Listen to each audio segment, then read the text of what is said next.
அவங்க அடிச்சுக்கிறாங்க, பிடிச்சிக்கிறாங்க, கட்டி பிடிச்சிக்கிறாங்க, இல்லை சித்தியா வச்சுக்குது. அது என்னப்பா ஏன்னா சக்காலத்தியா அந்த மாதிரி யாரையா வச்சுட்டு போகுது, அவரோட இஷ்டம்ப்பா. மன்சூர் அலிகான் அவர்கள் வந்து கேள்வி கேட்கணும் கண்டிப்பாக ஒரு தைரியம் வேணும். அதுவும் தான் அவர் வந்து சும்மாலாம் இருக்கவே மாட்டார். நீங்கள் பேசுனீங்கன்னா அச்சப்பட மாட்டார், கூச்சலாம் பட மாட்டார். என்ன இருக்கோ அது யதார்த்தமாக அப்படியே ஒப்பிச்சிடுவாப்பில்ல மனுஷன். அவர் கண்டென்ட் கிடைக்கணும்னு அவர் வாயை பிடுங்குவாங்க. ஆனால் கண்ட மேனிக்கு சும்மா கண்டென்ட் அள்ளி வீசுகிற ஒரு வாயை திறந்தாருன்னா இந்த மாதிரி வார்த்தை தான் பொய்வா இருக்கும். எல்லாமே அந்த அளவுக்கு பேசுகிறேன். எங்கள் பெத்த புள்ளையே வந்து ஒரு பெரிய ஸ்டேஜ்னு கூட பார்க்க மாட்டார்.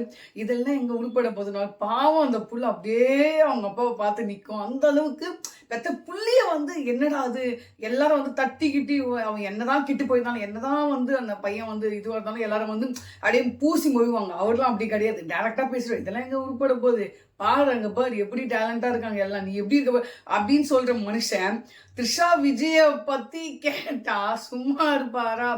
ஏல அவன் வீட்டில் அவ்வளோ சாக்காடை இருக்குது, அதை வாராமல் உங்கள் முது பின்னாடி எவ்வளோ இருக்குது அதையும் கழுவாமல் அவரு வச்சுக்கிறாரு. இல்லை ஏதோ பண்ணுறாரு. உங்களுக்கு என்னையா வந்தது? சின்ன சின்ன குழந்தையெல்லாம் ரேப் பண்ணுறாங்க, அதெல்லாம் விட்டுறீங்க, இங்கே வந்துடுறீங்க அப்படின்ட்டு நம்ம சப்போர்ட் பண்ணது யாரு? நம்மளுக்கு விஜய்க்கு யாருக்கு சப்போர்ட் பண்ணான்னு கேட்டிங்கன்னா விட்டே தரல விஜய் அவர்களை.